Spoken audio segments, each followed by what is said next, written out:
Well, thanks to the three for being great in timing, because we want to get back on the schedule. I'm due to finish the presentation of this study with a number of recommendations. In fact, we have 4 recommendations, which are relatively high level. This is the first recommendation, which is even sort of the frame of our thinking, which is we should remember to promote open and transparent markets. That has been the key of success for the European Union.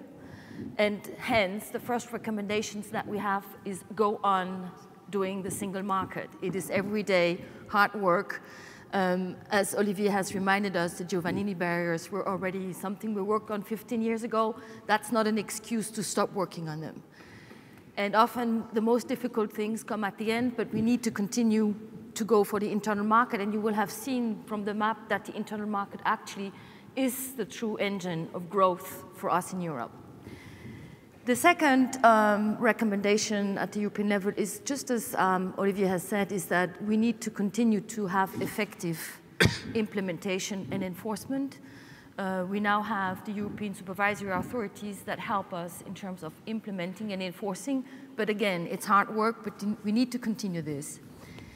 And then going forward, when you look at the Capital Market Union, we have talked about the fact that this is a 28 project.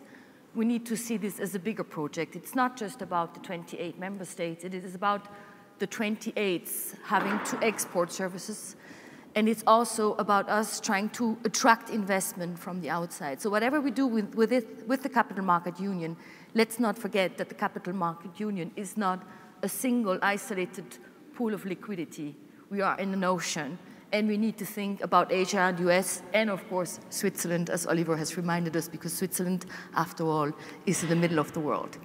At the international level, I think we need to continue to be ambitious as well. We have singled out the TTIP, and we will have a little bit of a discussion later in panel 2 with Mr. Schlegelnbisch from DG Trade. We should continue to encourage international standards. The OECD is a very interesting standard because it has driven a lot of change.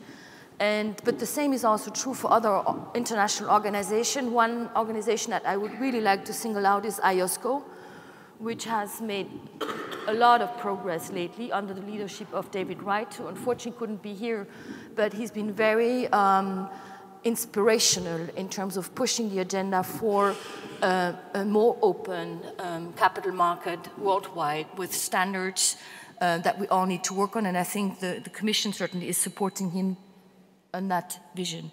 The second recommendation actually looks a little bit more at the banking union and what remains to be done. And here our high-level recommendation is really let's make sure that the differences between the Eurozone bank and the non-Eurozone banks don't become a fragmentation of the internal market. So whatever we do, we need to be mindful of the fact that we don't want to have first-tier and second-tier banks in Europe, because we need all the banks to fund the economy. And that's why we recommend a cooperative approach, because that's really what we need. It's the dialogue going forward. At the international level, as I think Olivier has said also, is let's talk early enough and let's make sure that when implementing, we implement along the same philosophy.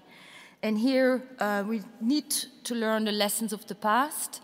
When you look at the G20 recommendations for OTC derivatives, those recommendations were inspirational, they were good, but somehow we ended up with a Dodd-Frank EMIR mess, where ultimately we're still sort of grappling with. So that's a lesson where we can learn from, and probably dialogue can help. Also, when revising CRD, let's assess and address the discrepancy in implementation between the EU international. Now, we are very lucky because I think we're more or less the first conference that comes after the publication of the Green Paper. That's a really good coincidence, and we also note that some of the things that we have been talking of have already been picked up by the European Commission. The first thing that the Commission has been talking about is sort of going after the low-hanging fruit. When we talk about low-hanging fruit, we talk about securitizations and prospectus. Personally, I don't share the fact that securitization and standardization of securitization is low-hanging fruit. I can imagine quite a lot of cross-border obstacles, but it's still something that we should definitely work on in terms of streamlining the process. A second point that the Commission has also already mentioned in the Green Paper is look at the investor side and make it interesting for long-term investors, such as pension funds and also insurance companies, to make risky investments into infrastructure. That's really what we need, and I think the Commission is on the right track to do this. Then we also think that developing a more dynamic European MTF market for SMEs, it's a challenge. I know what I'm talking about, but we still should try it. You know, it would be great if we had a European e-stack, where an Irish company would be pegged to an Italian company, not because of nationality, but because they are maybe specialized in biotech. So it's really something that we should reach for going forward.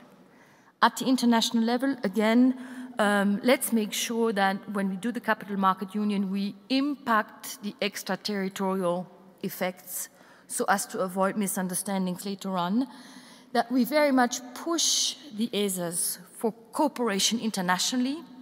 It's not always easy for European bodies to find their way into international bodies because people don't recognize them. They're not national, they're not international, they're regional. I think for the Commission it was very, very tough to get a seat in some of the organizations that operate at the international level. That's really something that we should try to change. And then we should develop opportunities for investments in the future, such as to the European Fund for Strategic Investment. So last but not least, and that's my last recommendation that I'm making on behalf of the Swiss Finance Council, is at the European level, let's cooperate with our key partners. Let's not live in isolation. We need to make sure that we involve the partners early on. So Capital Market Union is something that we should also already be mentioning in the international dialogue. For instance, when the US launched the Job Act, they did it very much in isolation, and there were already quite a lot of good ideas in that project where we could have learned from.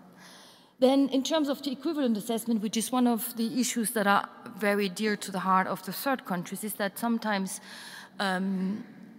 given with the new authorities, the level 1 and the level 2 processes, equivalence has become something more technical, more complicated, and the feeling is sometimes that possibly the Commission and or ESMA are not really resourced enough to deal with these issues. So let's make sure that we tackle the pending equivalence and that the ESAs that have to deal with the equivalence have enough resources to do it. And then at the international level, again, we think cooperation at the international level is really good. I can still remember when Alexander Schaub, I think, crossed the Atlantic for the first time to have a dialogue with the SEC and the CFTC. So who was Alexander Schaub at the time? I think he was Director General of DG Markt, and it was the first time we were actually thinking about the fact that there was an outside, and now it's part of a regular bilateral dialogue. We know that Commissioner Hill is going to the US today. That has to be very welcome. It can even be improved, and I think we're on the right path. So thank you very much.